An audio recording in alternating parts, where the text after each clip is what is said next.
something we haven't done on the channel yet, and that is a little bit of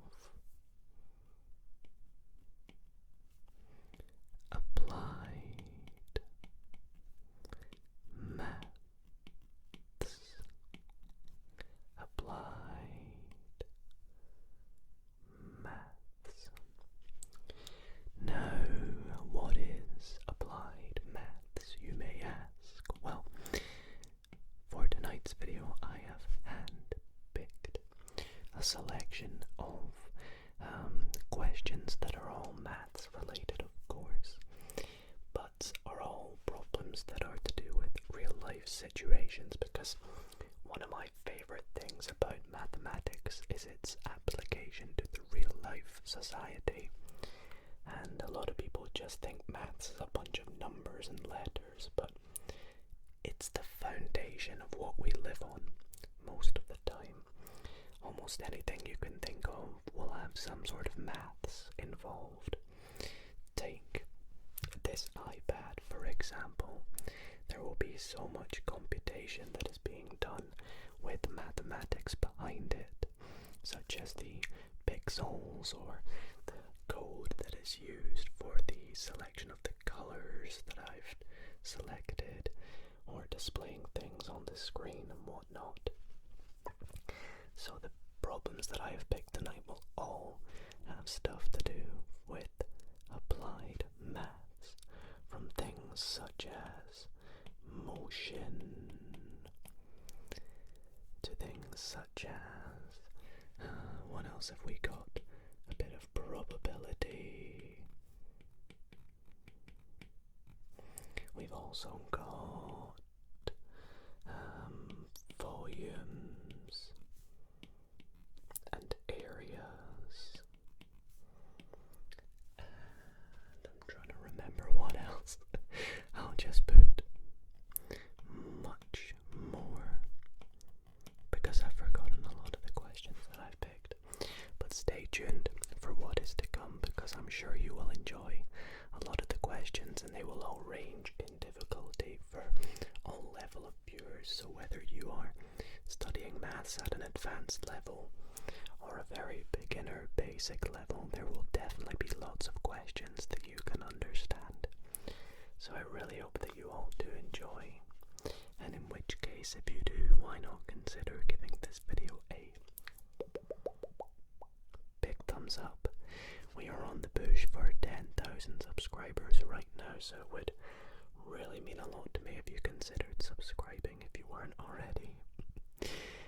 And anyways, without further ado, let's get into the first question of the video. So here is our first question, which we're going to take a little look at.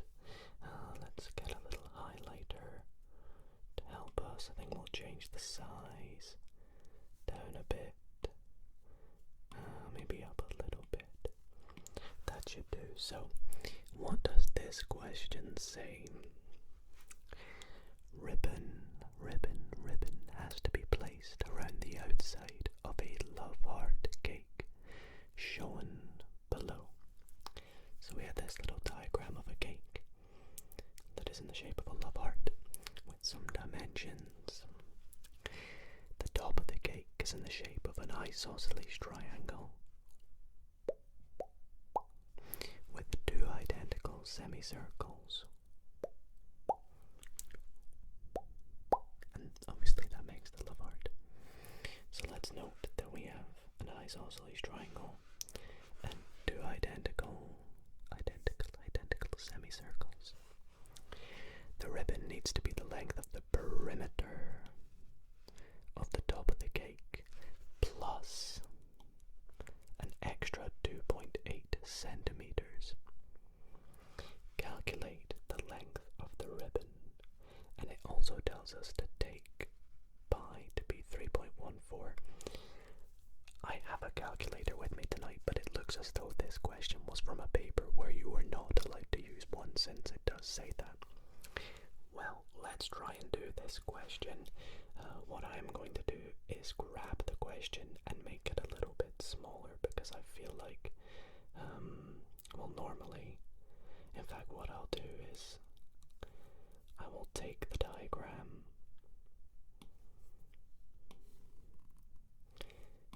and copy it and bring it down here, because I do want to refer to it, but I don't want to have to keep scrolling up and down, so let's pop it there. So we want to work at the length, the perimeter of this shape here, this love heart. Well, we can kind of divide this shape up into two separate shapes, like so. If we draw this sort of dotted line here, dotted line, we of course have our triangle and we have our semicircles. So what we want to do is work out the length of each semicircle, the perimeter, and then add 2 of the lengths of the sides of the isosceles triangle, all the identical sides, that is. So we can say that the length, I'm just going to call it L, is going to be equal to, as we said, 2 times 34. And we're going to add. Now, the circumference, or the perimeter, of a semicircle is a half times pi d, and that is because the circumference of a circle is pi times the diameter. However, in this case, because these are identical, we can just say it is pi times d, because if these are the same, it's 2 times a half times pi d, and 2 times a half is just 1, so pi d. But we need to make sure we don't forget to add this extra 2.8 centimeters. So again, to clarify what everything is here, this here is the triangle part. This here is, I'll just put S for semi circle, and this part here is the extra ribbon required, probably just for like a bow on the end, or a precautionary amount or something like that. So calculating everything here, 2 times 34 is 68. Pi d, well, they said pi was 3.14 times the diameter. Well, the diameter in this case is going to be 20, because the whole length is 40. So if we divide by 2, we get the diameter of one of the semicircles, which is 20, plus 2.8. So we have 68 plus 3.14 times 20. How do we do that? Well, best technique, multiply it by 10, then multiply it by 2, which is 31.4 times 2, which is 62.8 plus 2.8. And without using a calculator, gives us 133.6 centimeters, and that is the length of the ribbon required to make the love heart shaped cake. On to the next question. We are told, let's take a little read again. Michael runs a stall at the school fair. His game requires 2 spinners to be spun and allowed to come to rest. The spinners are shown below, so we have 2 spinners, one with 5 sides, and I guess when you spin it, it will come to a rest, and whichever length makes contact with the floor will be that number. So 1, 2, 3, 4, 5 on the first one, or 0, 1, 2, 3, 4, 5, 6 on the second one. So what does it say? The numbers on which the spinners come to rest are multiplied together. Okay. To win a prize, the answer to this multiplication must be less than 5. It's pretty important because if it's equal to 5, you will not win a prize. Calculate the probability of winning a prize. Okay, nice. A little bit of probability here. Probability.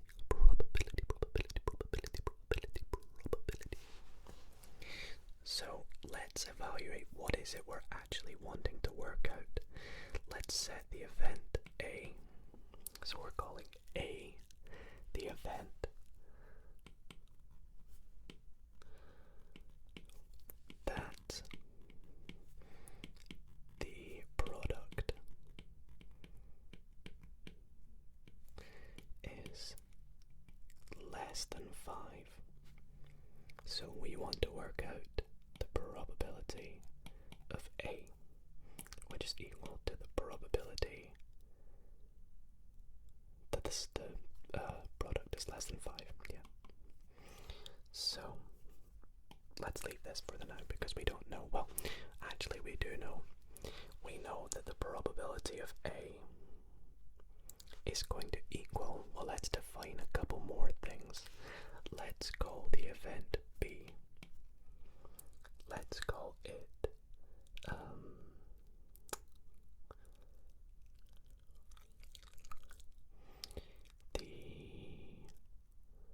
what shall we call it? Oh, well, we'll call it before we do that, actually, let's define S as the sample space, which is the total number of outcomes that could happen. So for example, if I begin to work out the sample space, when you're working out a probability, always goes on the bottom of the fraction. You always divide by the amount of the sample space is basically the total number of outcomes you can get. So in our case it is, well, you could get a 1 and a 0. So a 1 and a 0, let's just write it like that. That's 1 and 0, not 10. You could get 1 and 1, 1 and 2, 1 and 3, 1 and 4, 1 and 5, 1 and 6. But then you could also get 2 and 0, 2 and 1, and I'm going to do ... all the way up to 5 and 6. So, what is the magnitude of the sample space? Well, that is simply equal to the total number of occurrences in here. And we could just count them all up and write them all out. But a quicker way is seeing that there are 5 total of events on here and 7 on here. 5 times 7 is 35. Next, we want to look at the magnitude of A, which is the amount of times that the product will be less than 5. Now again, we could write them all out and count them up, but we can see from the first set, from 1 to 6, there is 1, 2, 3, 4, 5 times that it's going to be less. Oh no, sorry. Yeah, 1, 2, 3, 4, 5 times it's going to be less than 5. 4 times 1, 3 times 1, 2 times 1, 1 times 1, 1 times 0. So that's 5. Then we'll look at the case where the second one shows 2. There's going to be 4. Because you've got 2 times 0, 2 times 1, 2 times 2, 2 times... Oh no, sorry, there's only 3, my bad. There's 3 cases. Then when there's 3 on the first one, you've got 3 times 0, 3 times 1, only 2. Then where there's a 4, you've got 4 times 0, 4 times 1, 2 cases. then when there's a 5, you've got 5 times 0, which is 1 case. And then when there's, in fact, that's them all. Yep, because when when you get to 5, that's the last possible one. So therefore, the sample space here, adding all these together, gives you 13. So on top of here, we have the magnitude, and this will give us 13 over 35. So that is the probability that the product is less than 5. 13 over 35. And again, you could give that as a decimal, but it's a nice fraction, so that's how I think we'll leave it. Moving on to the third question of the video.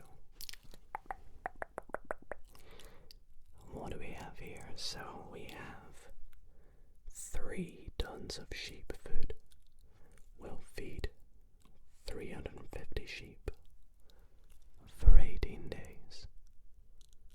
The number of sheep increases by 100. How long will the same weight of food last? Now. And then we have a part B, but we'll come back to that. So we have 350 sheep, and the amount of food will last it 18 days. So if we write this as, let's say, some sort of ratio from sheep to days, 350 sheep, the food will last it, was it 18 days? Yeah, 18 days. So, what we want to work out is if we had 1 sheep, how long will the food last it? Well, it's obviously going to last it more than 18 days. So here we have a ratio, in which case where if we were to take one side of the ratio, I can't remember what this is called actually, I know one of you will remind me in the comments. If we're doing a process to one side, we want to do the opposite process to the other side. So we want to multiply the other side of the ratio by 350. And this is because if the amount of sheep goes down, the amount of days the food will last is obviously going to be higher. Now, we'll get my calculator up.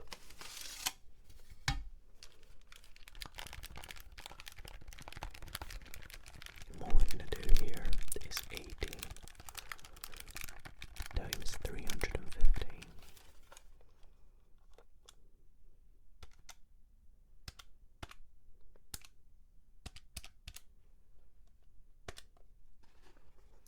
$6,300.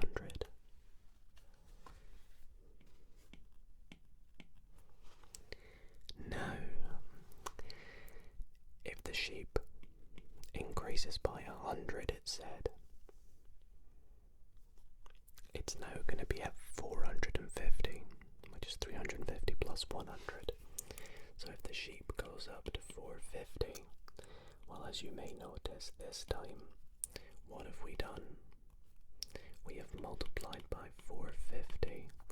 So on the other side, we're going to do the opposite. We are going to divide by 450. And this is again just by, common logic. If there's more sheep, it will last less days because there's going to be more sheep eating the food. So we're doing 6,300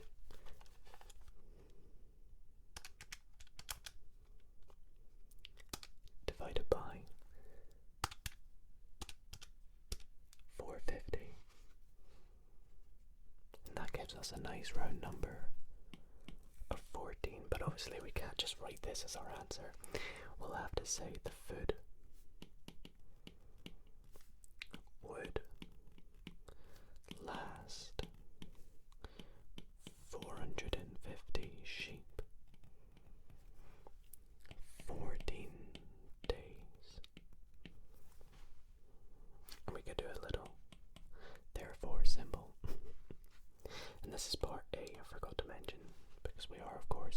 move on to part B now, which should be linked. Let's see. The storage container for the sheep food is in the shape of a cylinder with the dimensions shown below. So we have 3.8 meters as the diameter and 9.7 meters as the height of the cylindrical shape. So what we want to do is work out how much of the food,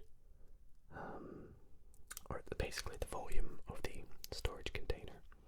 So I'm just gonna take this and I'm gonna paste it down here so we can work out the volume to the side. Now the volume of a cylinder, if you have not checked out one of my most recent videos where I went over different volumes and areas of shapes, we went over that the volume of most shapes is the area on the end times the height. So therefore, without even really needing to look at any formula sheets or anything, the volume of a cylinder, I mean, that could be confused with a cone. So you could write CYL, but I'm just going to write C. It's pretty obvious to us. It's going to be the area on the end by r squared times the length, which in our case is just the height. So we have pi times the radius squared. Now that's the diameter, so the radius is half of that. So we'll put half times 3.8, which is 1.9. I'll just do this so you all understand. Then multiply by 9.7, which is the height. And we'll use a calculator here again. Now my calculator is actually still in radians from another video. So we have pi times a half times 3.8 times 9.7, which gives us approximately 57. Oh, I forgot to do pi squared, radius squared. I thought that looked a bit odd. Forgot to square this bit. Almost made a huge error. There we go. 110. And we'll just leave it as that. Meters squared. And that is going to be our final answer. Oh no, sorry. Meters cubed. It's a volume. Next up, what does it say? This next question says, a school netball team recorded the number of sit-ups each player completed in a minute. The number of the 7 players were 29, 27, 24, 31, 22, 19, and 30.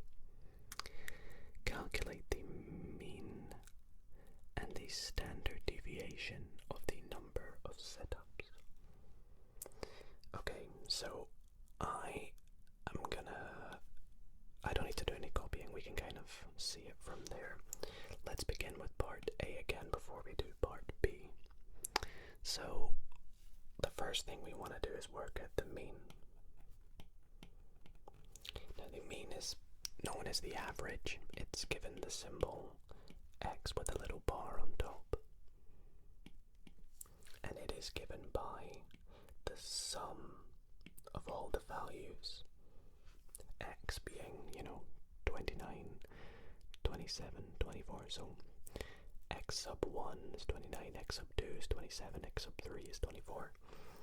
And we divide it all by n, where n is equal to 7, which is the number of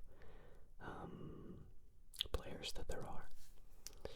So I'll say that this is equal to X sub 1 plus X sub 2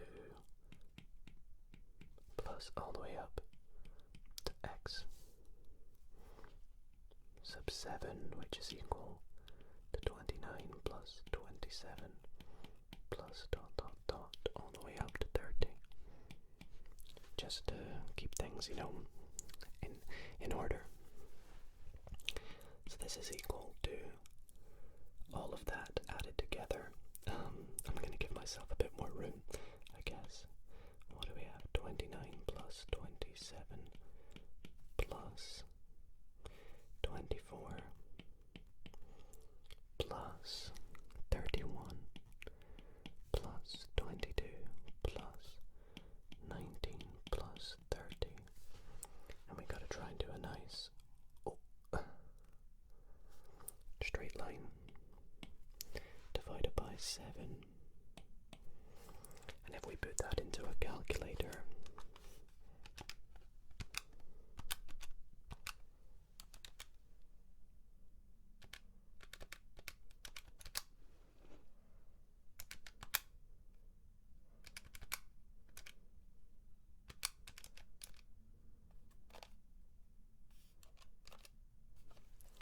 we get a nice value of 26.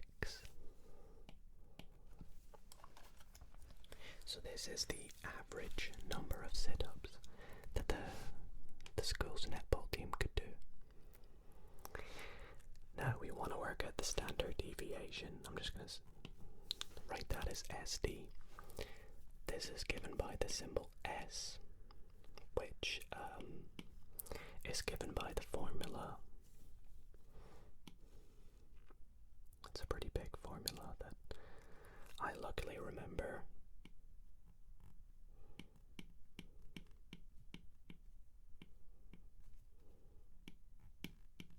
Well, there's actually multiple formulae for it, but this is the one that I remember best. And it is given by the square root of the fraction where we have the sum of all the x values, subtract the mean squared, divided by the number of values, subtract 1. So how can we work this out? What's the best way to do it? Well, the way I learned is the best way is to make and construct a little table. So let's construct a little table. We have x on one side of the table, one column. The next column is going to be x subtract x bar, which is the mean. And then we're going to have as the last column x minus x bar, all squared. I could do a better job with that. There we go. So, what are our x values again? We had 29, 27, 24, 31, 22, 19, 30.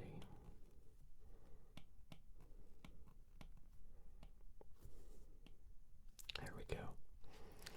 So for the next column, we want to look at each of these values. Subtract the mean x bar, which we said is 26. So 29 minus 26, 3. 27 minus 26, 1. We have minus 2. Then we're going to have 5 minus 4 minus 7 and 4. And then the last column, we want to take all these values and square them, and each value will give us a positive value doing so, because of course every value squared is a positive value. So we'll have 9, 1, 4, 25, 16, 49, and 16. And the last thing we want to do is work out the sum of all of this. So we want to add all these together. And I'll again use a calculator.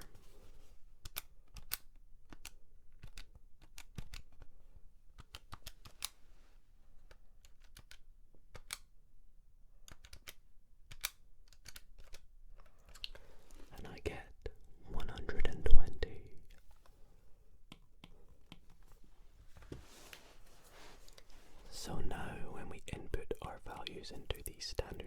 deviation formulae, which we said was this.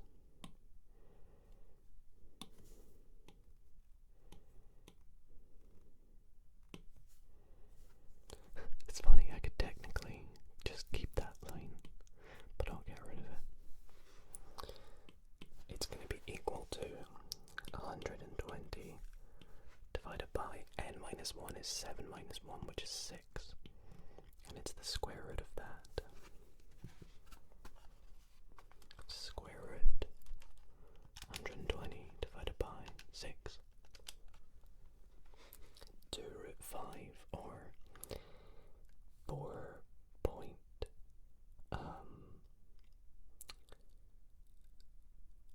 4.47.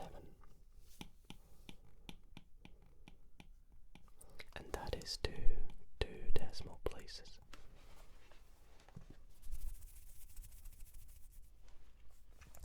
So that is part A done for us. Let's move on to part B. What did part B say? It says that some players in the school's hockey team also recorded the number of sit-ups they completed in a minute. Their numbers gave a mean of 29 and a standard deviation of 3.2. Make 2 valid comments comparing the number of sit-ups of each of the players in the netball team and the hockey team. Okay, let's write these values out. So let's do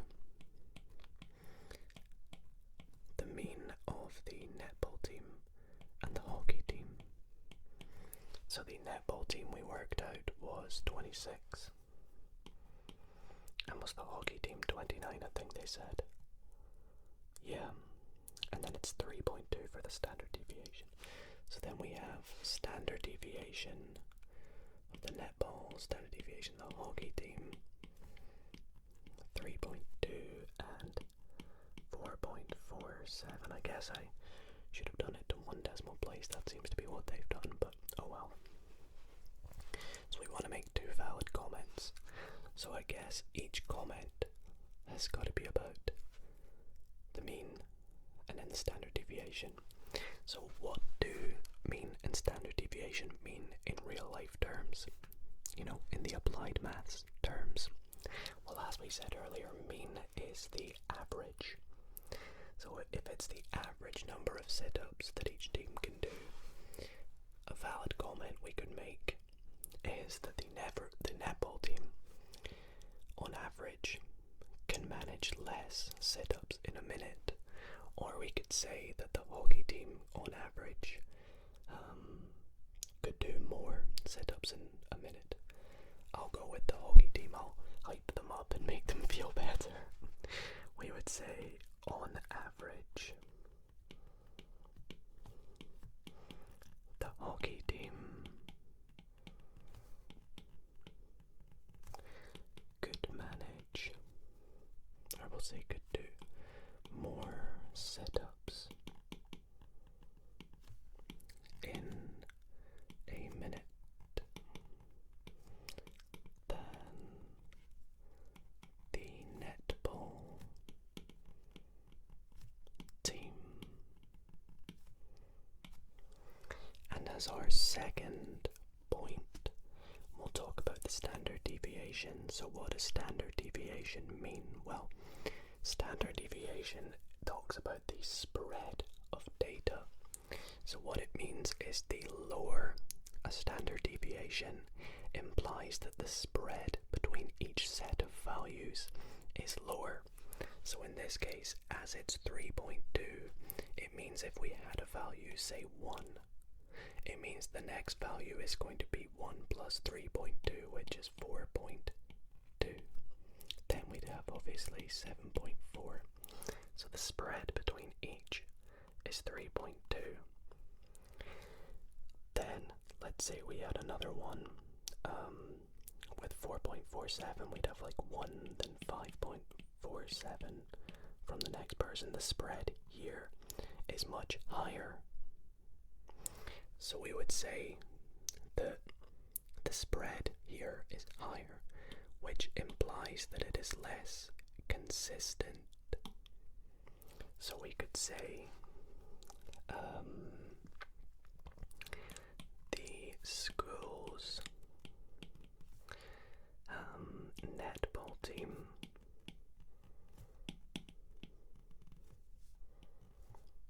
were less consistent.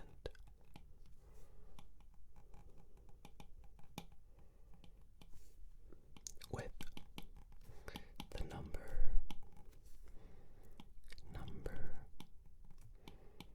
of sit-ups they could do, because the spread was higher, so less consistent. And that is going to be that question on mean and standard deviation. For the fifth question of tonight's video, we have a little bit of a nice diagram here, and it looks as though we're doing another bit of volume work. So we have, on a suitable domain, a curve is defined by the equation 4x squared minus 9y squared is equal to 36. On a section of the curve in the first quadrant, illustrated in the diagram below, is equated. I can't even speak tonight.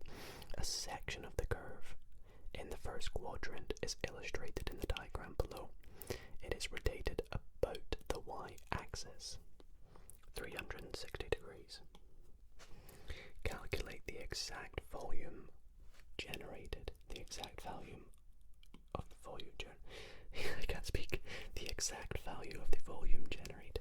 That was like a huge tongue twister question. So again, this is applied maths because we're doing a little bit of volume.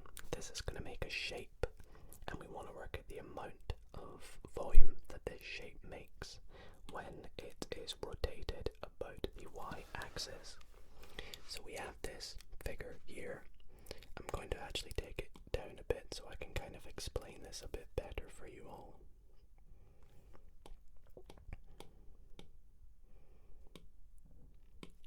So we are told that it is rotated about the y-axis, like so. So that means that every point on this curve is going to be taken and spun around the waist like this. Kind of like that. And then, we're going to have lots of little discs that will go all the way up to create the shape that it will look like. Obviously not like that. The shape will probably end up looking something like this. Kind of make it look a bit more 3D. That's terrible, but you get the idea. And we want to work at the volume of this. So the way this works is we have a little formula for working out this, and it uses a bit of integration. And the formula is that you take the integral of the equation, and in our case we are doing the equation in terms of x squared, because those are the range of values that are going to be changing.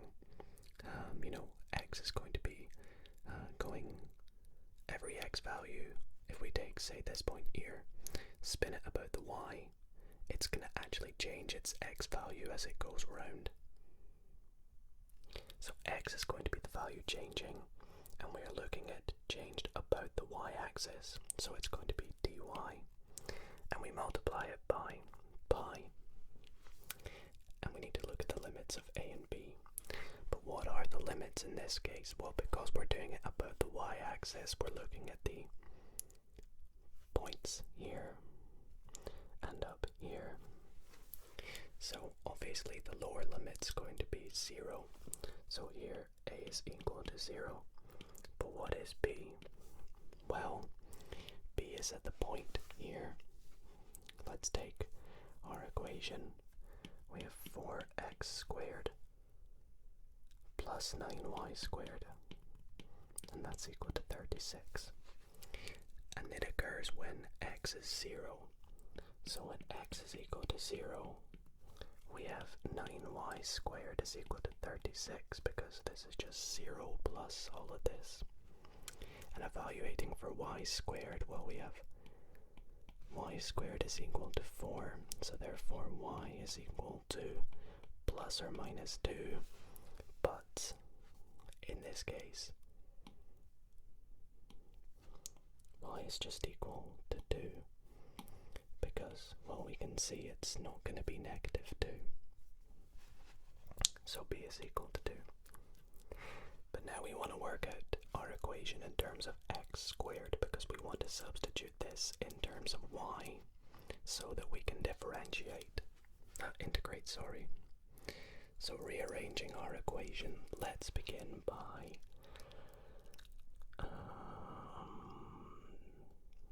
let's start by taking 4x squared is equal to 36 minus 9y squared. Then let's divide by 4 to get x squared is equal to 9 minus 9 over 4 y squared. And then we can factorize this to give 9 1 minus a quarter y squared. And the reason I do this is because when I substitute it back into our formula, we can take out this 9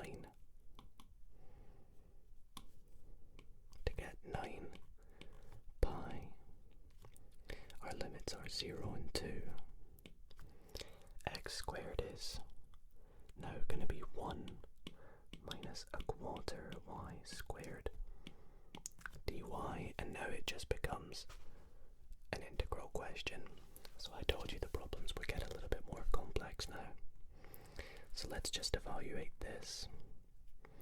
So we have 9 pi multiplied by the integrand, and it is going to be, well, 1 integrated is just y, and then a quarter, negative quarter y squared is going to be y cubed, and then divide by 3 is the same as multiplying by a third. So multiply by, or minus 1/12 y cubed. And we're evaluating from 0 to 2. So let's begin by substituting in 2. We can have 2 minus 2 cubed is 8. 8 divided by 12 is just 2/3. My brain for a sec there. And then we're going to subtract 0, because when we put 0 in for everything here, we just get 0. So once we've done this, we can pretty much just use a calculator now. What is 9 times 2 minus 2/3? It's just 12 pi, and then it's units cubed because it's a volume, and that is our exact value, which is why we put it like this and we don't work out what 12 times pi is, obviously in radians. So that is that question. A lot harder than the ones we've been doing so far, but we're going to step it up even further with the last couple questions as well, so I hope you're ready. Okay, so let's move on to the penultimate question of tonight's video. It says that a body moves along a straight line with velocity v is equal to d cubed minus 12d squared plus 32d at a time t. Obtain the value of its acceleration when t is equal to 0. So this is actually a little bit of physics, a little bit of motion that we're doing here. If you enjoy this sort of stuff as well, I absolutely loved physics in high school. It's something that I studied up to an advanced level. In fact, I was considering doing applied mathematics with physics at university, but I just ended up doing pure maths. But if you enjoy this kind of stuff as well, please let me know, because I would love to do a video on, motion, dynamics, and physics, and all that stuff. Anyways, part A. Now,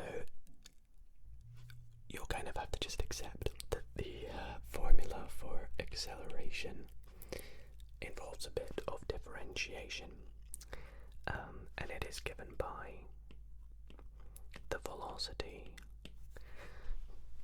the rate of change of velocity with respect to time. And the best way to describe this is, if you are going at a particular velocity, if that was to change with respect to time, i.e. increase, so if this is moving at a constant velocity, this pen, but then it increases, that's going to be its acceleration that we're working out. So what we're doing here is taking v and differentiating it with respect to t. Now that's pretty simple.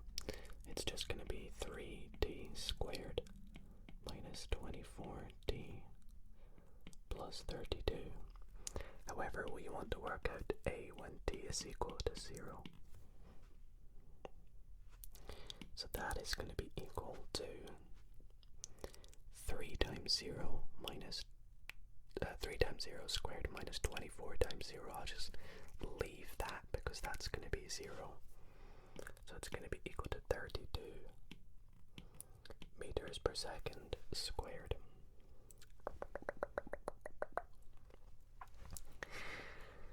On to the second part, part B. At time t equals 0, the body is at the origin O, or 0. Obtain a formula for the displacement of the body at time t. Show that the body returns to the origin, and obtain the time capital T when this happens. Okay, quite a lot there. The first thing we'll obviously need to do is work at the displacement of the body at time t. Now, the displacement, similarly to what we did, is given by a particular integral this time. Since we have that the velocity is equal to the rate of change of displacement with time t, because if you have this moving at a speed, its position is changing at the rate of change of time. So here we can just say that s is given by the integral of v dt. So therefore, s, which is the displacement, is given by the integral of v, which is t cubed minus 12d squared plus 32d. And now we just integrate it, nice and easy. So we have a quarter d to the power of 4 minus 12 divided by 3 is 4t cubed plus 32 divided by 2 is 16d squared. However, that's not us done, because we've worked out the formula, yes, but we're not done because we have this constant that will come on the end when we integrate. So we need to work out this constant. Now, to work out this constant, we're told that at time t equals 0, the body is at the origin, so its displacement is 0 when t equals 0. So 0 equals, well, it's just 0 plus 0 plus 0, so I'll just say 0 plus 0 plus 0 plus c, which implies that c equals 0. Therefore, the displacement does just equal this here.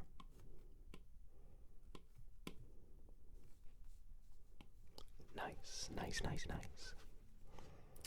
But the last part to this question says, show that the body returns to the origin and obtain the time capital T when this happens. So of course the body starts at the origin at 0, time equals 0, but it's going to return to the origin at a particular given time. So to do that we want to work out another value where the displacement is 0. So we want to work out another value. So let's copy this down again.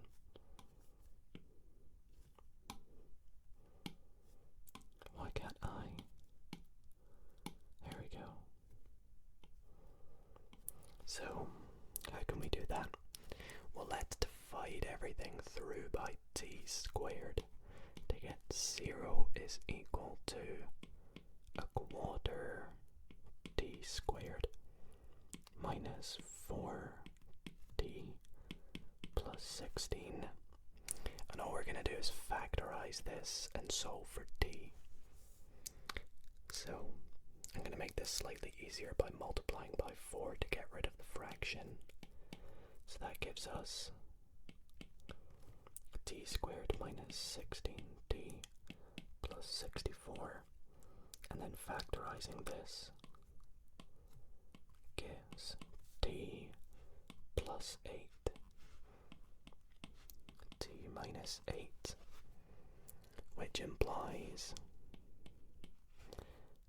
the big D is equal to 8, since t must be greater than 0. You can't have negative 8 seconds, if that makes sense. So it goes back to the origin at t equals 8 seconds. And that is that question there on rectilinear motion with a bit of differentiation and integration. So this brings us to the last question of the video, which is a bit of a big question. You can see if this was a exam paper, it's worth 9 marks. And this question is all to do with optimization. Optimization. What does this question ask? It says a rectangular plot consists of a rectangular pond surrounded by a path. The length and breadth of the plot are x and y meters respectively.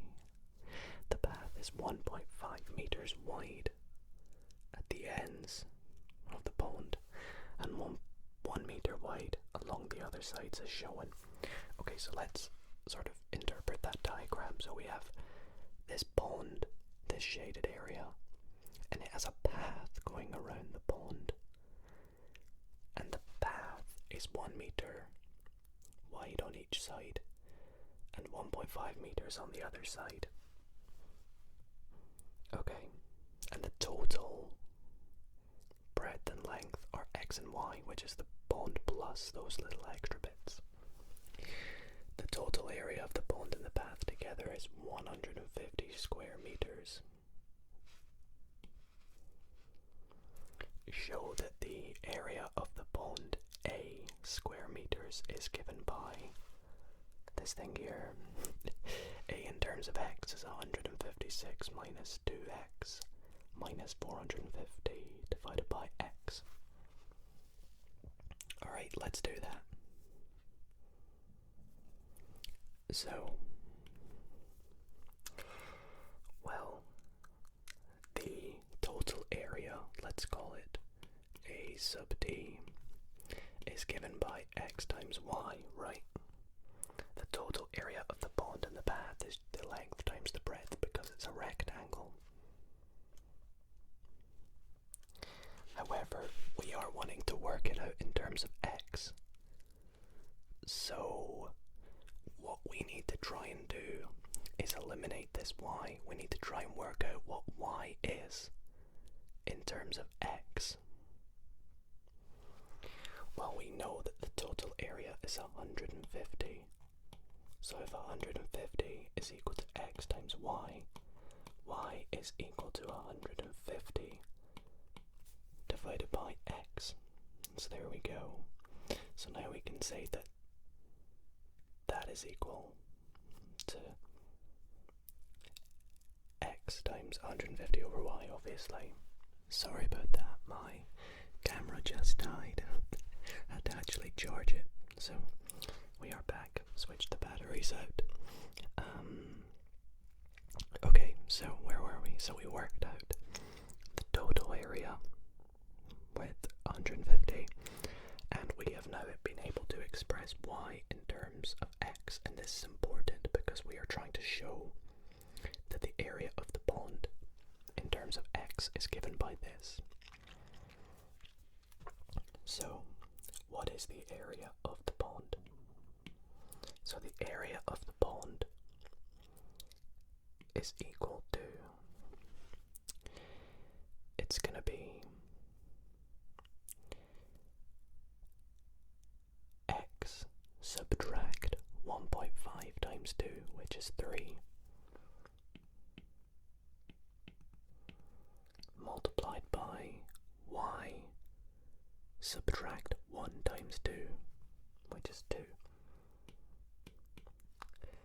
Now actually, proper notation for this, given what the question has said, would be a in terms of x and y is given by this. And this is because the area is given by, the length times the breadth, and that is the length times the breadth in this case. However, we want to work out what this is in terms of x. So we have x minus 3, and well, we said that y is 150 over x subtract 2. So all we need to do now is expand this to get, well, x times 150 over x is going to cancel out to give 150.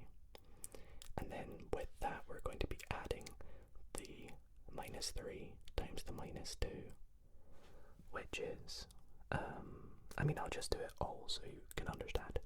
So we'll have x times 150 divided by x. X's will cancel out, so we'll get 150. Then the inner terms is going to be minus 3 times 150 is minus 450 divided by x. The outer terms, which is x times minus 2, is minus 2x. And then the last terms is minus 3 times minus 2 is minus 6. Sorry, no, it's not. It's plus 6. Add the 6 on, we get is equal to 156. And then just rearranging it to give what they've given exactly. We get exactly what they have asked for. So that is part A. Not too bad. What does part B ask us? It says determine the maximum area of the pond. So this is the formula of the area of the pond. So what we want to try and do is kind of work out the value of x that will give us the highest value of what the area can be. However, the area, of course, will remain the same. It will never change. The area of the pond in total will be given by, that it'll always be at 150 for the pond and the path together. So what we can say is to find the maximum. What we want to do,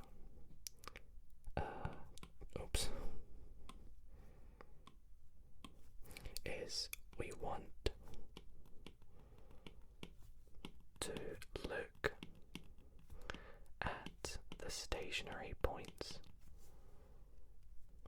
for the maximum. And the reason we want to do that is because when we look at the stationary points of this given scenario, it will give us, let's say we had like something like this, it will give us the maximum value and the minimum values of which this area can possibly occur at. And we are wanting to work out this maximum.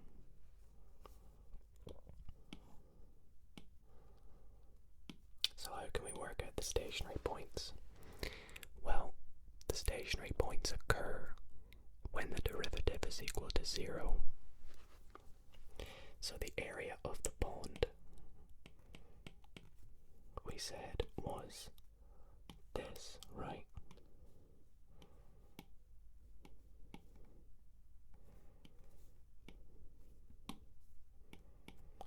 So the stationary points occur when this derivative is equal to 0. So let's work out the derivative. Well, I think firstly I'll make this a little bit easier to differentiate by writing this as a negative index. So that would be 450x to the minus 1. So therefore a prime x is going to give us, that's going to go 0. This is going to be minus 2.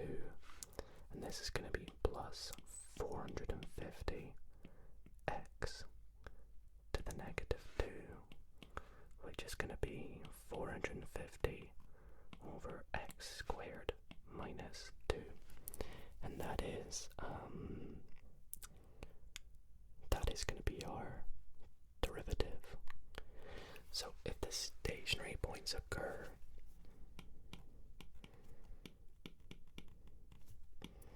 when the area in terms of x equals to 0, we have 0 is equal to 450 over x squared minus 2. We want to now solve for x. So how can we do that? Let's take the 2 to the other side. Actually, no, let's not. I'm going to multiply everything by x squared first to get 450 minus 2x squared. Then I'll take the 2x over. 2x squared is equal to 450. So x squared is equal to 225. And that's nice because that gives us x is equal to 15 or negative 15. However, x must be 15 because we can't get a negative value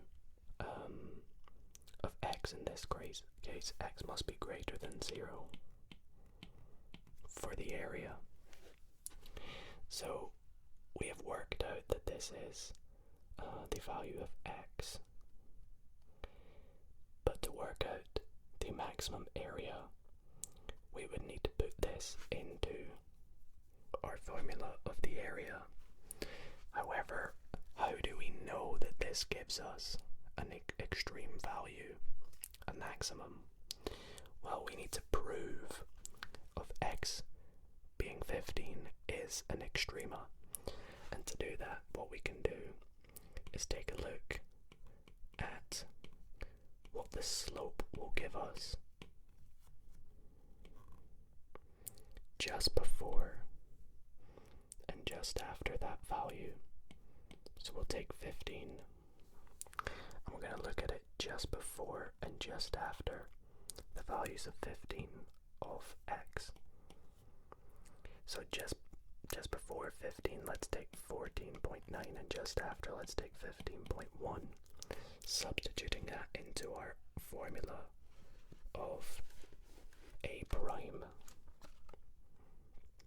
which we said is this. Let's take a look. 450 over 14.9 squared minus 2 gives us a positive value. 15 will give us 0. You could check this if you like, but I'm just going to trust my working. And then 15.1 will hopefully give us a negative value.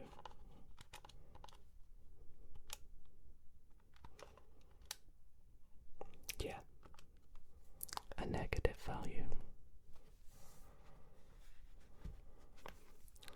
And this is what we mean, this is what we want, because what this shows us is that the slope is going to be positive. It's going to be increasing just before 15. At 15 it's going to be a stationary point, and just after 15 it's going to be decreasing, so it's going to look like this, where this point is 15. So therefore, the area at 15, which is going to be the maximum area,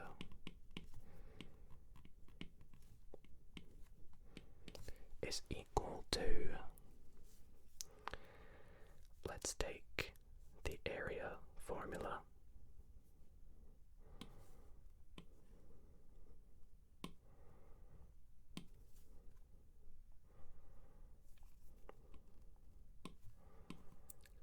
And substitute x as 15.